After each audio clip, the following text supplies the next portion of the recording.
ukuthi thina sensela hayi ke kuyesaka kobaba silindele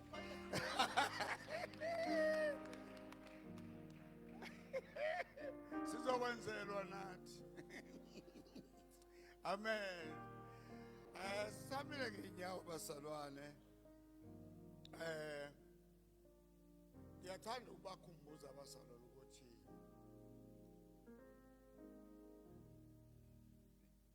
leli bandla alikabi glorious uma ungena ngaphakathi,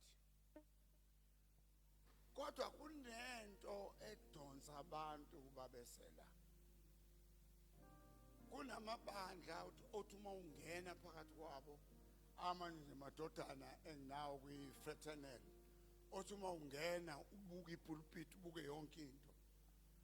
Noma ngithi ngiyabadudula ngithi mina ake siye kulowa mfundisi sibanibani, bathi sifuna kwaphi. Manje ngimangale uyabona nje kwi-Man on Track bengifuna ubadudula ngempela utengisi la ikomiti lelo langihlanganyela lathi baba uma ngithi mina kusagcwele ama-blocks kugcwele yonke into, bathi baba sifuna kwaphi. Njoba nje laba bathandaza ekuseni bona bathe bazobamba i-cross night ngolwesihlanu ezophela ngo-12 ebusuku, ebese ziyabuya ngomgqibelo cabangani lo mkhuleko basalwane. Nina ningacabanga ukuthi lo mkhuleko lokwenziwa la. Please basalwane, bambelelane emphethweni makuthiwa kubanjelele emphethweni. Ngoba mina ngiyayibuka lento ukuthi ngesikhathi uNkulunkulu nginyakazisa isihlahla qhamuka abantu yonke indawo, ngoba nje igoli loba lehla kwehla ngisho nalowo bathi uKhothi waseSoweto lo engangiye kuyena siyo ibandla lakhe elalishile, baphusha leyo anointing abayiletha la.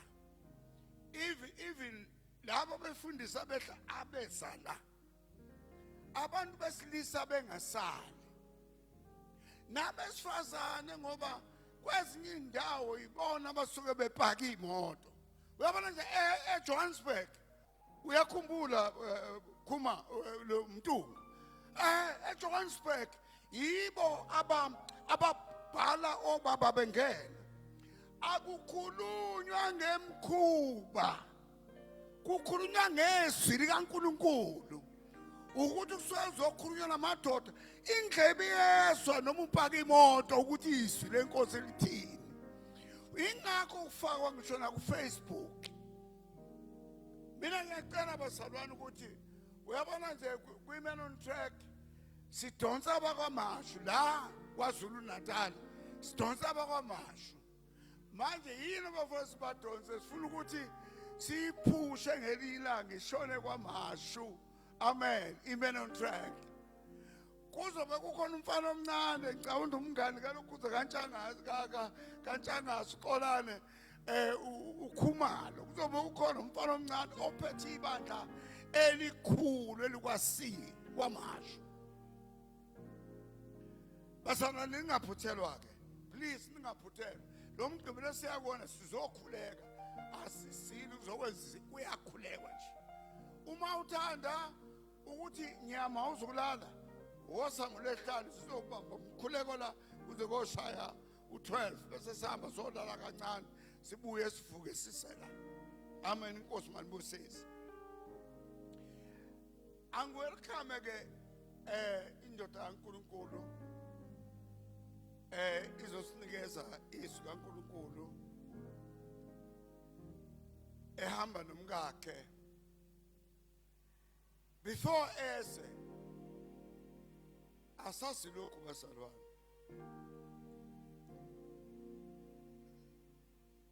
ngokaMathewu 4 verse 4, akusinkwa sodwa umuntu ayokuphila ngaso, kodwa ngamazwi onke aphuma emlonyeni kaNkulunkulu. Sizolindela amazwi aphuma emlonyeni kaNkulunkulu. Akusiyena umfundisi untshangase umgazi ozoma la. Uyindodana usuka uphethe emthunzini, kodwa sizohlala phansi. Angifuni ukusebenzisa ukuthi ngimdala, sizohlala phansi ngilalele izwi likaNkulunkulu. Ngakho bazalwane, hlanganisani izandla zenu ninikeze uNkulunkulu udumo esesa ngegama lenkosi yethu Jesu Kristu.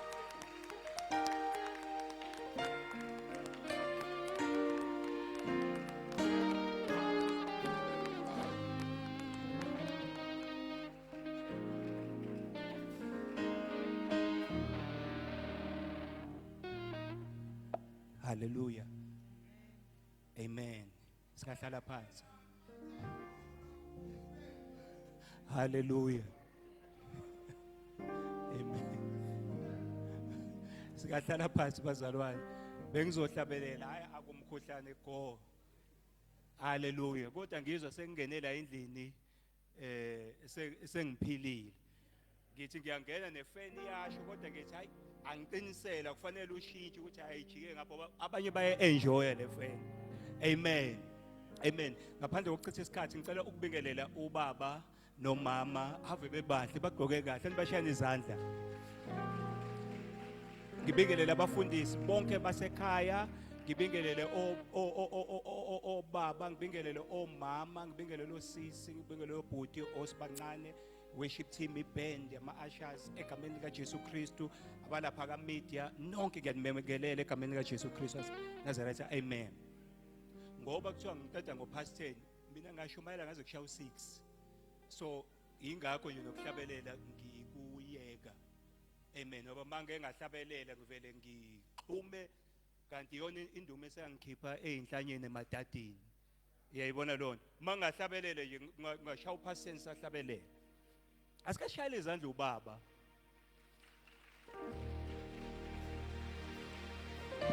Before sebaba bakhona abaqala ukufika sabamukela, bakhona abaqala ukufika ake ngibona izandla mabe khona.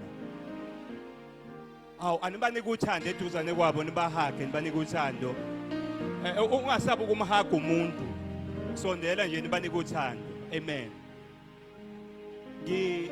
Ngiyabonga kakhulu kubaba noma ukuthi ngingomncinyana ngicabanga ukuthi umweni uthumbu la ekhaya ukuthi ngizohlephula isinkwa nabazalwane. Angikuthathi kancane lokho. Bakhona abantu abashumayelayo la ekhaya abashumayela kangcono kunami, but ngibona umusa kaNkulunkulu. Amen. Amen. Yeah, sometimes futhi ukuthatha umuntu uyomfaka epulpit lakho, especially ungakazi umuzi, ubaba kwangibeka la engakazi ngizwe.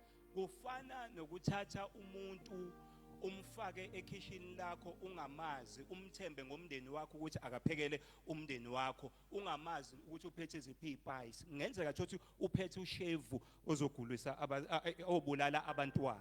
So ngiyabonga ke ukuthi baba noma banginikelele ithuba. Ngibekele nonkosikazi wami engihamba naye, ngiyacela simshayane izandla naye. Into engiyibonga usemsebenzini kumanje, kodwa uqala emsebenzini wavula emsebenzini wathi uzongiphelezela, uzobuyela emsebenzini. Ngiyabonga. Awuthi ngqo. Amen. So ngibonga khona into engizoyivula chapter 28 izenzo, ngiyacela sivule verse 1 to 3. Sine group yama leaders lapha la ekhaya. Khona into engeke ngiyinothise ubaba mayekhuluma noma abeve bayamanono ukukhuluma. amagama uyezwa ngathi uyawabala even amagama akhe maye ekhuluma. Akafuni ukuhlaphaza, uzubunono ubuke izinga uNkulunkulu amphakemise ngalo but uzubunono maye ekhuluma. Hey bayahlaphaza senior pastor. Bavele bakukhwele ngocelemba uyibuza ukuthi ikazi kwenze njani. But maye babekhuluma laphana ku group. Hey ade sikhuluma nomfundisi uKhumalo lo ozoze ezoshumayela la. Uthi hey ubaba uNkwanyana hey uyinono mayekhuluma. Amagama ngathi uyawabala akafuni ngisho ukusheshisa. Yazi wenzelani? Wenzele ukuthi nawe ekugcineni inhliziyo yakho ibe right. Ungasho ukuthi uba wangikhwela wangigibela ngocelemba and uveza iattitude kaKristu ukuthi do naye engumfundisi but usayingceko. So kufanele nathi sifunde kuye. Uthi uPaul linganisani mina njengoba nami ngilingisa ubani uKristu. Amen. Asike sibashayele izandla kakhulu. Amen. Ngiyacela ke sifunde. Anje yabona ukuthi unkosikazi wami ngimbekelele nje u30 second. Hey siyavelela ngaphandle. 10 minutes umuntu usabingelela unkosikazi. Lo mama uyisimangaliso. Hey abantu bayagula bajaha ukuphila. Wena usabingelela unkosikazi wakho 10 minutes. Kukhona osuke ekhaya okukhutshwe uyena unkosikazi wena uzokhuluma 10 minutes. Before sifunde la last week bekuyinkonzo yo umhla ka12 yo mama. Yeah, Mother's Day. Ayikho into engiyithanda njengoba umama.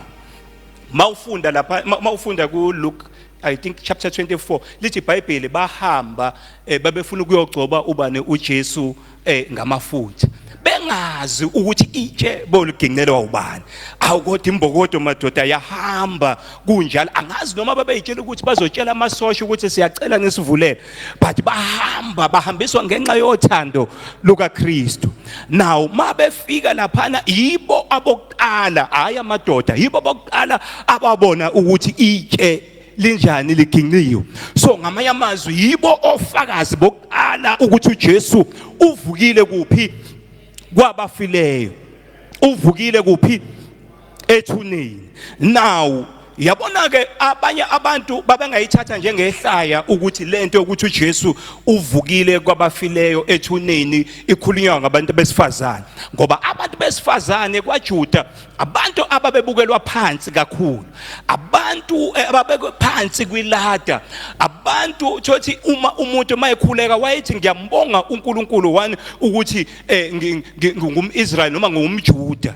Athi ngiyambonga uNkulunkulu ukuthi angisiye umuntu wesifazane.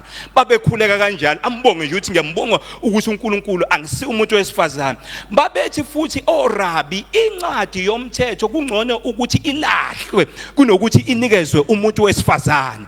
Abanye babethi wow kulo wesifazane ozele umuntu wesimame. Athi ubusisiwe ozele owesilisa. Uyabona ukuthi babethathelwa phansi kangakanani. But now sithola ukuthi yibo abathola ubufakazi ukuthi uJesu uvukile. Omunye lonto leyo wayezothi usingezwani ngoba babengavumelekile nokuthi bafakaze enkantolo. Ubufakazi babo babungathathwa enkantolo. Kodwa uNkulunkulu wathemba bona ngobufakazi ukuthi uJesu uvukile. Now buka ke ababhali bamagospel benza babengathi no abantu ngeke bayikholwe lento ukuthi no uJesu uvukile isho abantu bani besifazane. Bathi no bebengasho ukuthi hayi no wabona uPetro noma wabona ubani uJohane. Kodwa bathi noma lento izoba ihlazo kangakanani okuveza khona ukuthi impela wavuka. Bathi noma ingaba ihlazo sizoyibhala ukuthi wavuka and wabonwa abantu besimama. Anike nishayile izandla ningabantu besimama. Yingakho ke nathi siyayikholwa le ndaba. Yingakho abanye bayikholwa ukuthi ababanga nendaba ukuthi bongena ehlazweni ngokuthi ubone abantu besimama. Hallelujah. Impela wavuka. Simkhonza ngoba wavuka. Amanye amakhosi awavukile. Ahleli amanye agadwe ngezibhamu ngikhuluma nje. Angifuni ukuhlaphaza. Ngicela ofunda kahle angifundele ofunda kahle hayi lozofunda athi uJesu wayekhiphele itholo lengulube amini lembongolo ofunda kahle.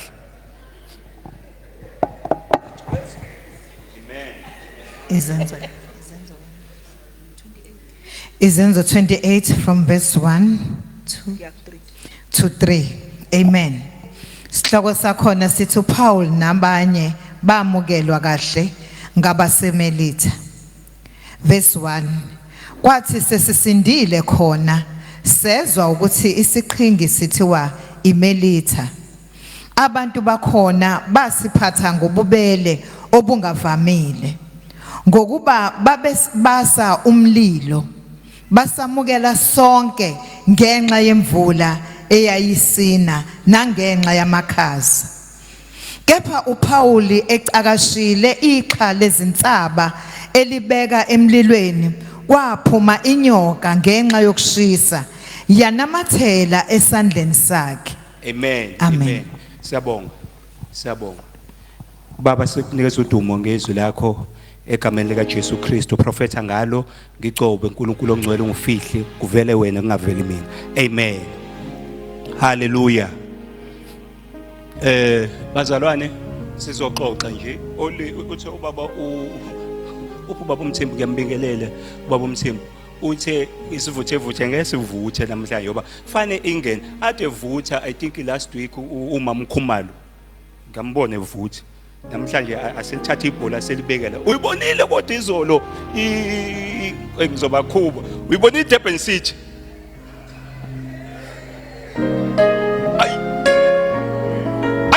ngoba abantu babemunye benza imanga. Awuvula uPsalms 33:133 ubambe nje masizofika ngoba ngiyomthinta. Sikhuluma about the culture of welcoming. Yabo indlela yokumukela noma iculture angithi ifana nani usiko usiko sikhuluma ngeculture of welcoming. Amen. La sifunda khona ngenxa yesikhathi uPaul uboshwe ngenxa yevangeli ngenxa bathi uPaul umukela abantu bani bezizwe abafake kuphi ethempelini. Now uPaul siyamthola uyaboshwa udlula kumakhosi athize but wafaka iappeal ukuthi ufuna ukuya kubani kusiza ngenxa ukuthi waye Roman citizen useyakubani uyakusiza. And enye into uPaul ayefuna ukuthi ayoshumayela ivangeli eRome. Now mabehamba ke ngomkhumbi wayebatshelile ukuthi uPaul ubona ubungozi bomkhumbi ukuthi ngenzeka silahlekelwe impahla kodwa abantu bathi no ukapteni wathi hayi no umkhumbi no uright. I'm paraphrasing bangayilalela indoda kaNkuluNkulu ngokuhamba kwendlela umkhumbi washayeka wavunga isivunguvungu. And then into eyenzeka uPaul wathi ngabe beningilalelile wathi kodwa akekho noyedwa olahlekelwa ukuphila kwakhe kodwa kuyoba impahla kuphela.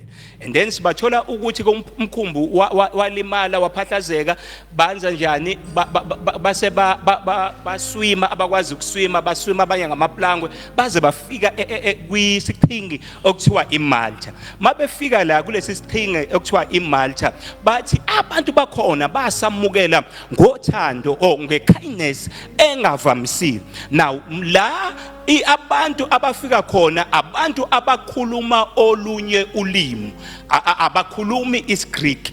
Mabethi ama natives akusiyo indlela ngamayamazwi yokulokhuzana yokubadelela but abantu abangasikhulumi isiGreek. Now hamba nami now lithi iBhayibheli ke basamukela ngothando ngokindness engavamisile. Abanye bathi unusual kindness, abanye bathi extraordinary kindness, abanye bathi they were very friendly to us, abanye bathi uncommon kindness. Hallelujah. Now ibandla leli gama elithi Malta lisho a place of refuge or lisho refuge. Now ngamanye amazwi ibandla lifana nendawo yani yokuphephela. Amen. Lifana nani? Nendawo yani? Ibandla lifana nendawo yokuphephela. Laba abantu beza bashayekile ngamakhaza bagodole abanye balimele but mabefika lithi iBhayibheli basiphatha ngokindness engavamisile ububele obungavamisile. Now ibandla lefana nendawo yokuphephela ukuthi umuntu oqhamuka ngaphandle, ngoba kukhona into engifuna siyifunde ngalabo abantu baseMelitsha, abasibo abazalwane kodwa baveza ikindness engavamisile. Le kunezinto esingayifunda kubona mase siyayisebenzisa kuphi ebandleni. Lithi iBhayibheli basiphatha ngekindness engavamisile. Now ibandla indawo yokuphephela la umuntu oshayekile oqhamuka ngaphandle, abanye bashayekile barejectiwe, abanye udivorciwe uza la enkonzweni nje indoda befaka idivorce, omunye uthole ukuthi HIV positive mhlambe izolo, omunye uretrenchiwe, omunye ulahlekelwe ibhizinisi yakhe, omunye akalazi uthando. But mayefika endlini kaNkulunkulu fanele athole ikindness engavamisile, athole ubele obungavamisile. Manje kuba yinkinga umuntu mayengena lapha eminyango thothi umfundisi unothando noma umfundisi mhlambe nalo asha oyedwa unothando, but mase kuba khona nalogogo nezinye elilodwa uyabathanda abantu, but mase ibandla lonke alinandaba nabantu. Yebo, ngoba abanye abantu bakhubeka before bengene ngaphakathi bese kuma parking bengakangeni, uthi engena la usekhubekile, but mayengena laphana thothi sinendlela yokumukela abantu. Ethi iBhayibheli abantu basamukela, kungathi kwaphuma ugogo, kwaphuma umkhulu, kwaphuma omncane, kwaphuma omdala, babamuke. Masinenhliziyo enjalo uthi umuntu engena athole ihug yakho eshawa ngeperfume, umhug athi no man, laba bantu ngithole ismile esimnandi engasijwayelekile nehug engayijwayelekile. Khona abantwana abangakaze bayithole nje ihug emakhaya, bahlezi bethuka kuthiwa wekuthi kwaba, but mayengena la athole leyo mfudumalo uthi kungakashunyayela athi I want what they have, ngiyayifuna lento abanayo, ngifuna ukufana nabo. Ngoba masiveza ikindness sifuza uJesu. Hallelujah, hallelujah. Maselithi iBhayibheli because ngiyagijima, maselithi iBhayibheli basamukela sonke. Basamukela njani? Angisekuqaleni basamukela sonke. Ngamanye amazwi la kunabantu abawu 276 kuphi emkhumbini. La emkhumbini kunodokotela uLuka, la emkhumbini kunoPaul, abantu ingcithamchopho, la emkhumbini kunokapteni, kunamasosha, but kuneziboshwa, but abashongwe ukuthi simukela abafundile, amasosha nokapteni, but iziboshwa zona asinandaba nazo, but babamukela bonke 276. Ababakhetha ngoba uthando alukhethi. uJames ukwakhuza ku chapter 2 lento yokukhetha abantu ebandleni, but laba bamukela bonke. Ngoba kuyenzeka thothi angenze example, mhlawumbe kushonelwe umuntu la ebandleni ongumfokazana onganalutho, mase kufanele ayongcwatshelwa, kuthunywe nje lenceku nayo obonayo ukuthi ayifuni ebandleni, ihamba ngesicathulo esishekile, igibela amatekisi, inkosi yami, mayifika lapha eTexini nayi nengane idla udanona lapha yamshaya imbamba intshebe, naye uthayi wakhe uphuma ngewindi usediniwe la ayoshumayela khona. But mase kufanele kuphume umngcwabo wesikhulu noma kushonela isikhulu esonke, uyazizwa imemezelo, asiphumeni bazalwane, asiphumeni sonke, fanele sibonakale siza ngezimoto esithi. Uyazi ukuthi umuntu mayeshonelwe ila vulnerable khona, and ila asuke khona adinga khona induduzo. Now awazi ukuthi abanye abantu bakini abakholwa futhi abamfuni uJesu wakho, but ungabenzi babe nesizathu, singabenzi babe nesizathu esibambekayo, kuthiwa ubheka ibandla lakho alinaka, kodwa masiphuma singabasemlazi, siphuma sibheke sonke siyoduduza ikholwa lethu. Cabanga into sesishumayele kungakashunyayela ngothando, ngekindness.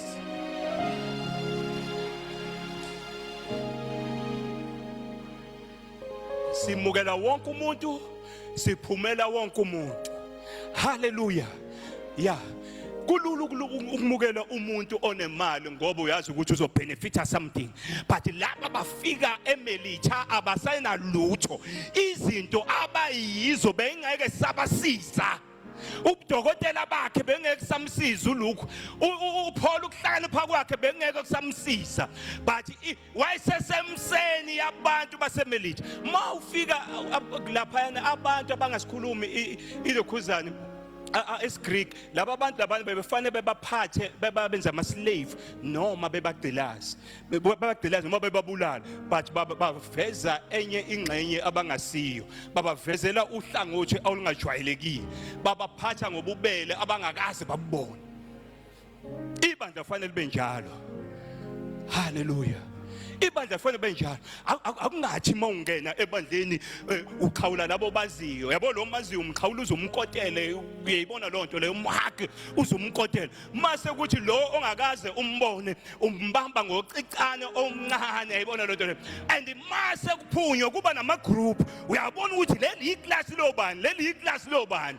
And lo ofikile ayibone yena eyedwa. Kanti kufanele ukuthi mayephuma, makuphunywa uye asike siye ukubambana sodwa sehagana awuye kulongamazi uthi ngijabulile ukukubona uhlalaphi, mayeshiya inamba yakhe umfonele uthi sijabulile ukuba nawe, awuphinde futhi usivakashele ngelinye ilanga. Lesi sihlala duhlela ukuthi sekuyesakho.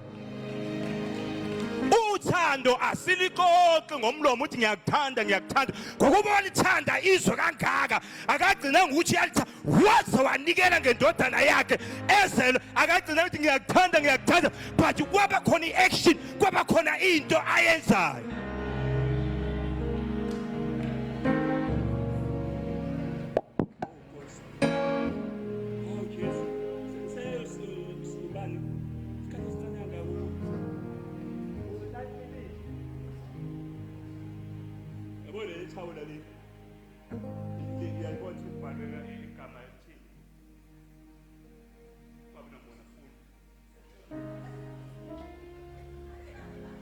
Ngalithiwa la ekhaya la eChristian Center uthando lolu angisuli nje ngefake ngisula ngothando.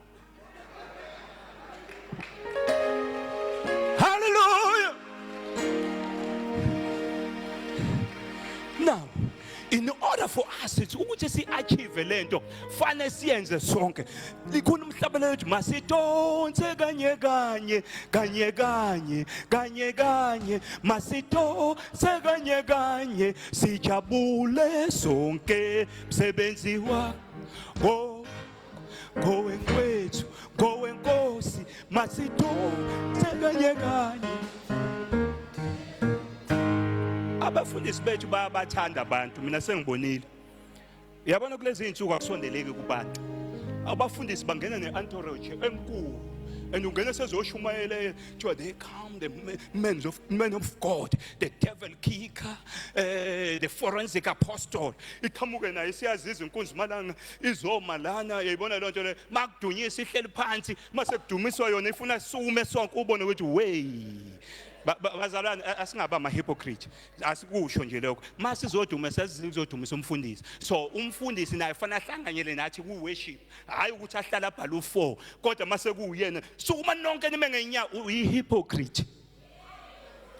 Ngingcono le ngifuna ivele lapha ubu hypocrite lobo. Ungayikhathi ivele lapha.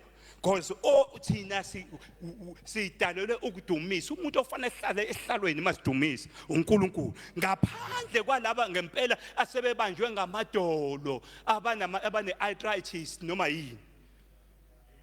Ayisebuka emkhuba la. Siyayibuka emkhuba. So mawubuka ubaba uyangena abinge, mina ngikade ngayigcina into nje. Abingelela abantu. Hayibo. Uzwa ngisho iperfume yakhe, uzwe nje iperfume lo baba. Uzwa kanjani ke forensic apostle obuyingena ihlale la mayiphuma. Albashiyana izandla. Sambonga uNkulunkulu ngabo.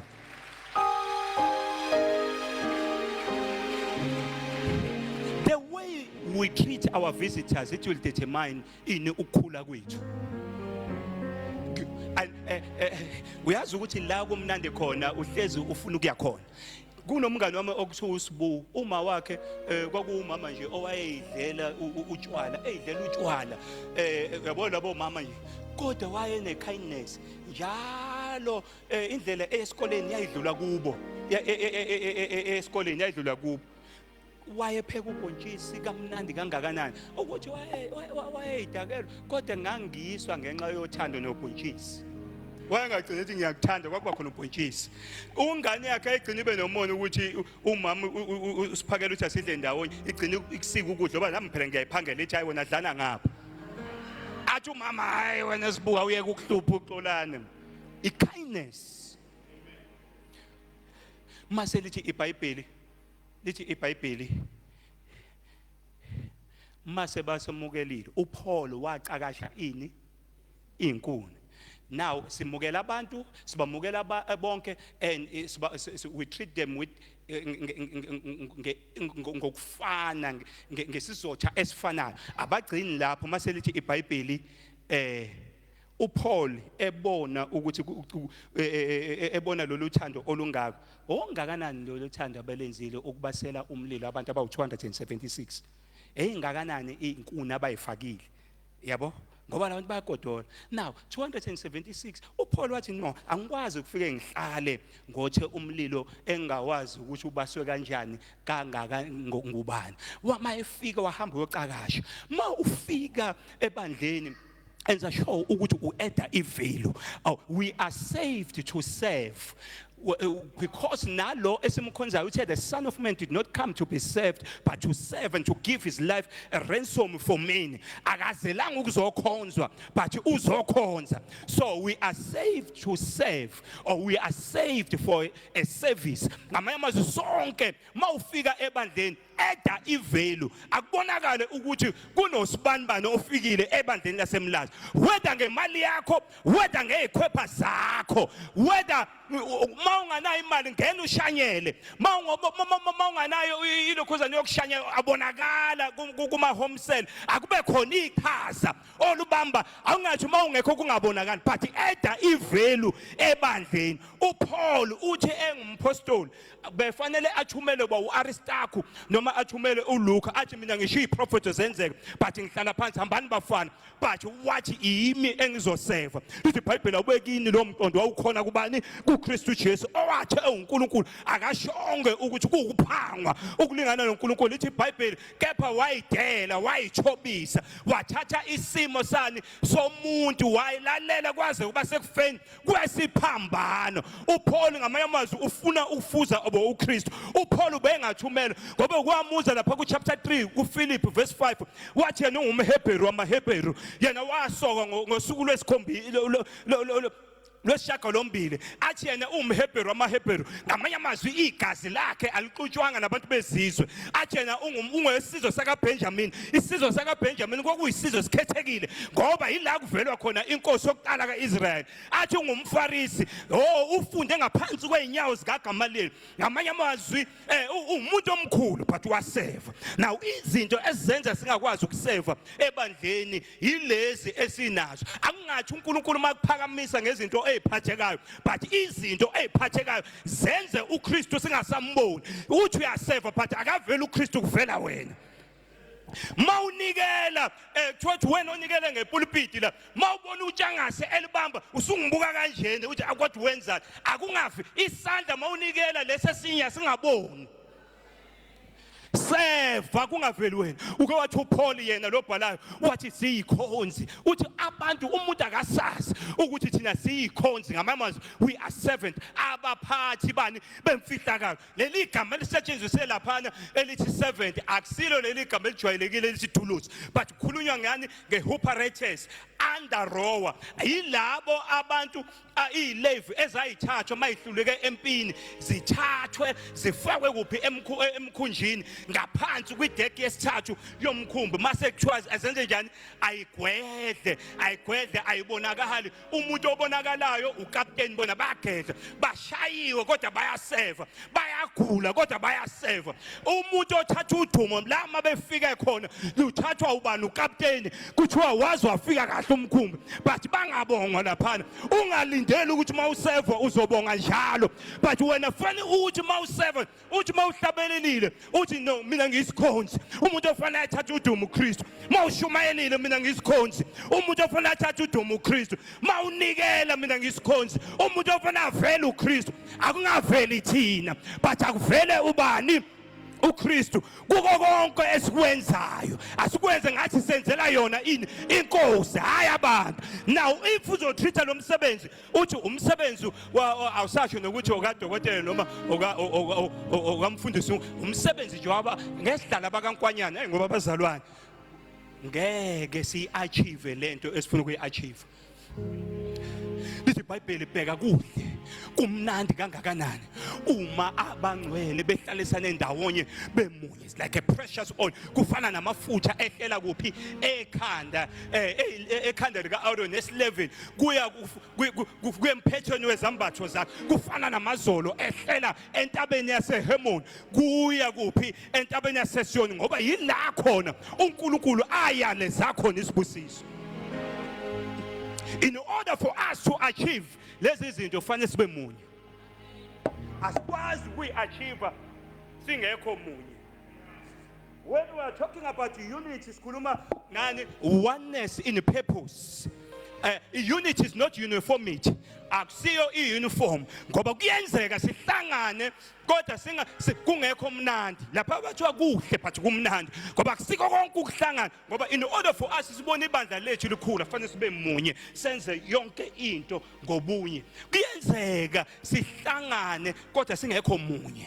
Lithi iBhayibheli uma abazalwane behlalisana ndawonye bemunye kulula ukugcina ubunye babukhumalo mawubugcina nomuntu okude but kunzima ukugcina ubunye nomuntu oseduzane. Into esisizayo ukuthi sisizwa umoya ongcwele ukusisihlalisana. uDavide ngathi ubabaza lobubunye uthi bheka kuhle kumnandi kangakanani ukwi-Old Testament la umoya ongcwele wawungakehli wahlala kubantu wawufika uphinde uhamba ufike for iservice ethize but masuyahamba but uyababa kangakanani manje ku-New Testament thina ubunye bethu bulindeleke kakhulu. Hallelujah.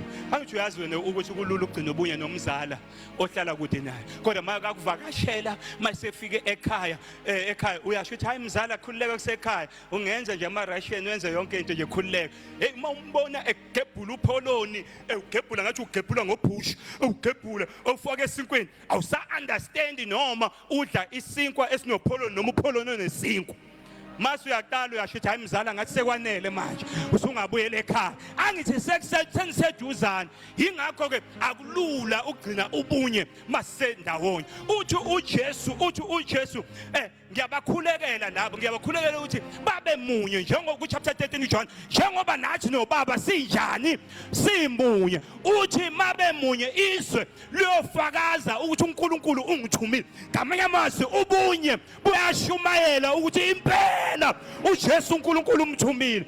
Ubunye buyafakaza ubunye buyashumayela.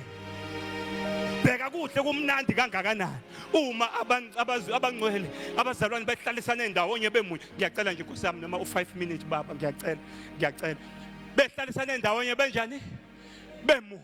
Now lamafutha okukhulunywa ngawo amafutha ayesacred amafutha ayenongwa enongela ukuthi agcobe ini umpriest.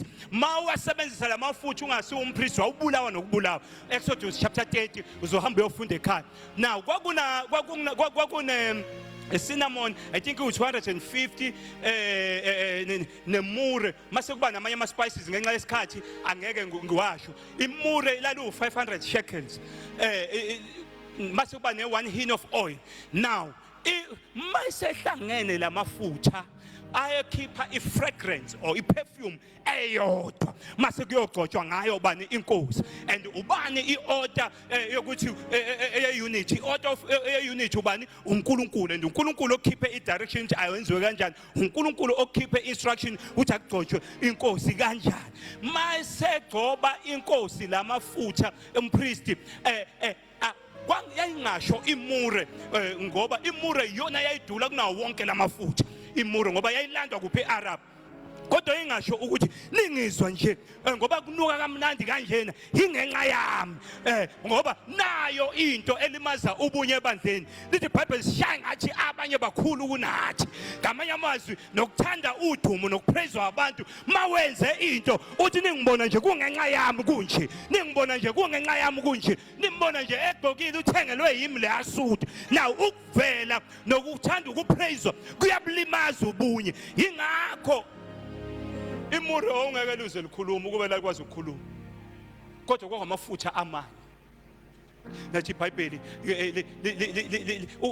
kufana amafutha ehlela ekhanda omanye amazwi ubunye kuqala kuphi ku leadership kwehlele kuze kuyezansi kufike lapha ku Sunday school uma simunye lapha ku leadership kuyobalula ukuthi u Sunday school kuyaphansi abantu babe munye even ekhaya ubaba nomama mabe munye ubona lezi ingane zonke ziyazwana ngoba akekho ubunye buya overflowa ubunye buya spreada kwakuthi umpriest mayese esegcotshwe ngalamafutha mayehamba umpriest kwakuphuma iperfume emnandi kungathi ungamlandela uzwe leli uphunga ubunye buya attract kudonsa abantu mabesibona emlazi simunye but no siyafuna ukuya lapha yazi disunity ifana nekhwapha Alazi ikhwapha elishayayo mawushaya ikhwapha lishaya ngazo round lishaya ushintsha direction la uyakhona kukhona angiyeke isikhathi asikho now lithi iBhayibheli kufana namazolo ehlela kuphi entaba yase entaba seHemoni kuya entabeni yakuphi esesoni iHemoni kwakuyintaba ephakeme noma intaba ephakeme kunentaba sesiyoni ngamanye amazwi lapha kaIsrayeli bekuba dry for 6 months lapha yana ezansi eintabeni zasesiyoni batshale ivini batshale ama grapes now bebe depende kuHemoni kumazolo aseHemoni bekufika kulala iqhwa noma kulale amazolo mase kuphuma ilanga leliqhwa belimethe ligeleze lize liyofika kuphi liyofika eintabeni zasiyoni mase liyanithela mase kuvela ukuphila where there is unity there is life and there is productivity la kunobuthula kunobunye kuba nokuphila kuba khona ukukhula mase munye siyokhula kwekamoya sikhule even in numbers ngoba ubunye buletha ukuphila ubunye kuletha ukukhula ubunye kuya attract. Now kuyenzeka church wena unayo ikindness and enye into elimaza ubunye icompetition akufanele singene kwicompetition senze umsebenzi weNkulunkulu kodwa we must complement each other umama mhlawumbe umthembu mayecule kahle uncomo nje uthi hayi wazi wacula kahle hathi masecula yena makucula wena ufuna ukubhekwa kakhulu masecula umama umthembu ivoice yakhe iphansi awuye ku hypocrite wena Mauna lo moyo hamba uyokhala ucela uNkulunkulu akusize ushaye uthi ngicela ikindness ngicela ukuthanda abantu. Hallelujah. Now umuntu owayefana serve uPaul ngenxa ubona iprofile yakhe angithi uyibonile iprofile kaPaul ukuthi wayenjani kodwa sambona enze njani ezehlise izithobisi noJesu umuntu okwafana serve emhlabeni uJesu kodwa simthola wenze njani usuka esihlalweni usuka kuphi esihlalweni lapha ku chapter 13 bekuzodliwa lapha kwakuyi private meeting ayengeke i70 iyona eyayiwasha inyawo hayi noma yipi 70 aphathi 70 amaJuda ayengayiwashi inyawo kwakuba yi70 abantu bezizwe now sithola uJesu umfundi wayengamuwasha uthisha wakhe but hayi ukuthi uthisha awasha umfundi but sithola uJesu uyasuka ekudleni ngoba babephikisana ukuthi ubani ozoba mkhulu embusweni weNkulunkulu wasuka wakhumula ingubo yakhe wayibopha la ngamanye amazwi wasuka ezulwini washiya ubukhosi wabugumula wangasho ukuthi kuphanga ukulingana neNkulunkulu wakhetha ukungabusebenzisi iyona inkosi lithi iBhayibheli wasewathatha ingubo le wayifaka la okhaya ngamanye amazwi I'm ready for action ready ukuseva wase wabawasha inyawo zinuka zinjalo ukubala lo kanikusho zinuka zinjalo. Kukhona sake samlifta baba umfundisi uNkwanyana, samlifta baba sisuka la siya eMangozi, sizomshiya kwenye indawo, inyawo zakhe wavele wakhumula icathule emontweni Jesu. Zanuka inyawo Nkosi yami, sasalijwayela leli phunga. uJesu wabageza inyawo zinuka zinjalo. Owayefana seve uyena owaseva abantu. Lo mqondo wokuKristu uJesu awubekithi, ngoba sifuna ukubona ibandla lethu libuyele kulento elaliyiyo, libe isikhondla khondla kuphi eMlazi. Umuzo ovakashelwayo muhle. Bazalwane, we can achieve yonke lento sindawonye. Noma ungajwayele mina yazi uyalazi uthando, ngiyacela ozovala asuke aze ngaphambili. Uyalazi uthando lo muntu nje onezisini ozobingelela ngezisini zakhe, athi hawu mntanami awusanandaba nezisini, ubuka lolu uthando. Yabo, you don't have ma Asha akufanele ma useva lapha ube nencindi, ube incindi nesibhakela, yebo lo nto le iba nesimaya. Ingakho fanele siba identify abantu. Umuntu uma lapha neminyanga asithathe laba abangathi yabo isimaya, mase ukuthi laba abanobuso obuqinile sibabeka lapha eminyanga boba amasosha lapha eminyanga. But eminyanga kunandaba whether udokotela uyaseva eminyanga, whether unesi uthisha noma unamabhizinisi uyaseva kuphi eminyango. Lalela bazalwane, umuntu oku leadership nomuntu oshanyela itoilet bayafana. Uyabona uma kuba uJesu useva wayezazi ukuthi iposition yakhe nobaba, wayezazi ukuthi ubani. Yilapho mawungazazi ukuthi ubani ubona ngathi ukuseva into ephansi kwakho, ubona ngathi ukuseva into ezokwehlisa. But mawuzazi ukuthi ubani uyazi ukuthi ukuseva kahle kahle kunokuphakamisanayo. So umuntu olapha no serve toilet no serve la epulpit bayafana. Ingakho kusasa ngeke baku-address bathi well done good and faithful apostle, kuthiwa well done good and faithful servant. Leli gama selibukela phansi lona olilindele phambi kweKristu. Asikhethe bazalwane, sikhulekele ukugcina ubunye one, sikhulekele ukuthi sonke sibe nenhliziyo yabantu, sikhulekele ukuthi sibatreat ngokufanayo abantu. Ngiyacela ozovala avala. Ongakaze amamukela uJesu okhona la endlini, there is no redemption beyond the grave.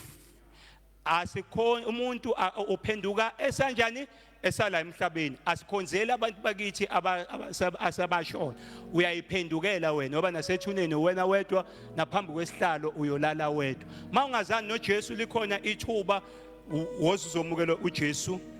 Ukhona ongakaze amukela uJesu namhlanje? Ungasabi, singasho ukuthi vala amehlo ngoba abaqabulanayo baqabulana bewavulile amehlo. Kodwa makufanele kumukela uJesu, ikuphi lo? Khona iscripture wasifunda mamkhumala sithi kwathiwa abavala amehlo mase fanele bamukela uJesu. Siyakwenza nami ngiyakwenza, but why ungamukela abantu bebhekile? Ngoba mani qabulana lapha nikamukula uzwavula wonke lamakhulu ngathi umabulu. Ngiyacela ozovala vale bazalwane. Hallelujah. Bengohlabelelizwa likho moyo ngcwele siyakusi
Hallelujah.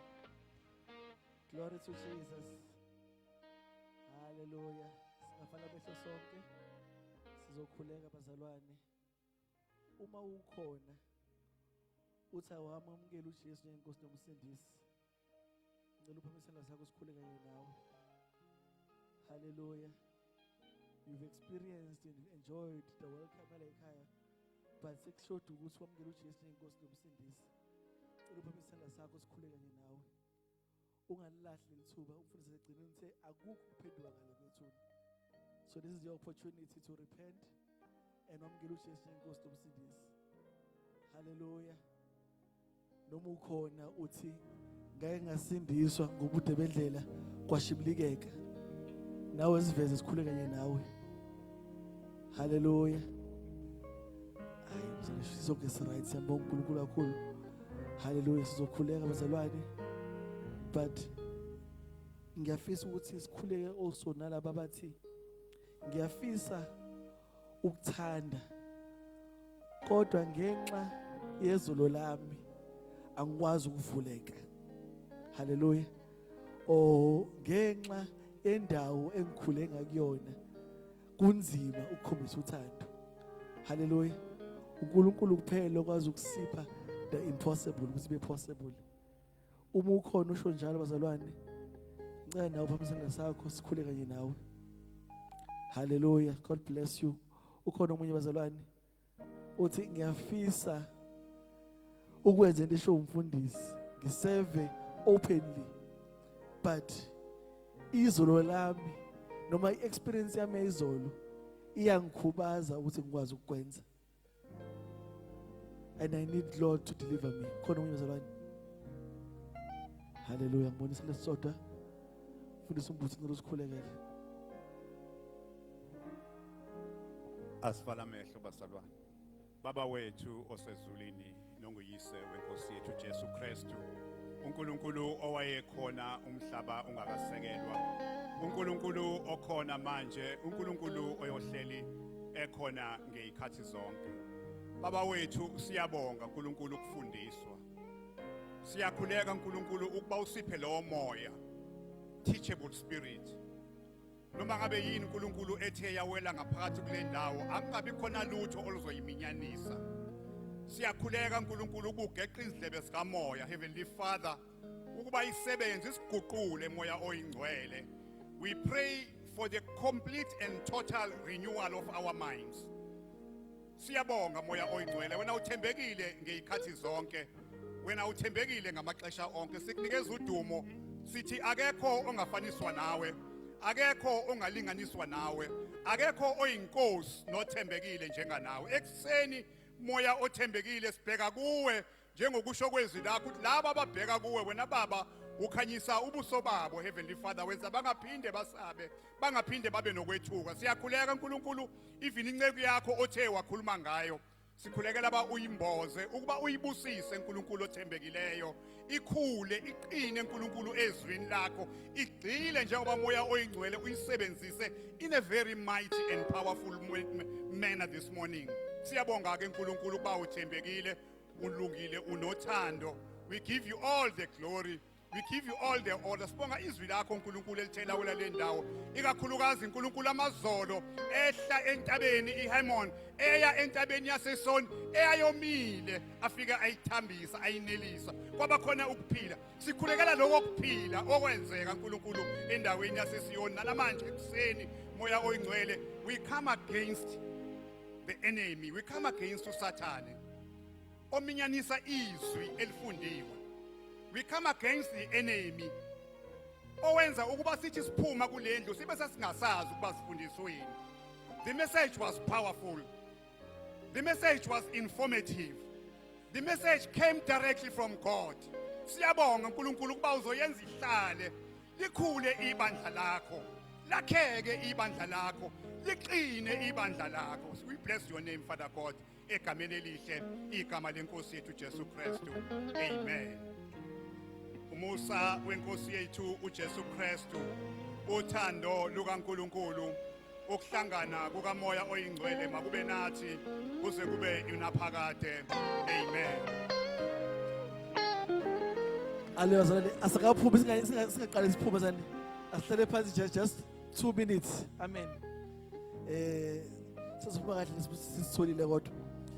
Hallelujah. Imemezelo bazalwane zokugcina eyisalile Umphehlu ama results ahamba kanje. Number 1 ngasekugcineni region 3 ngo 40 rand. Hallelujah.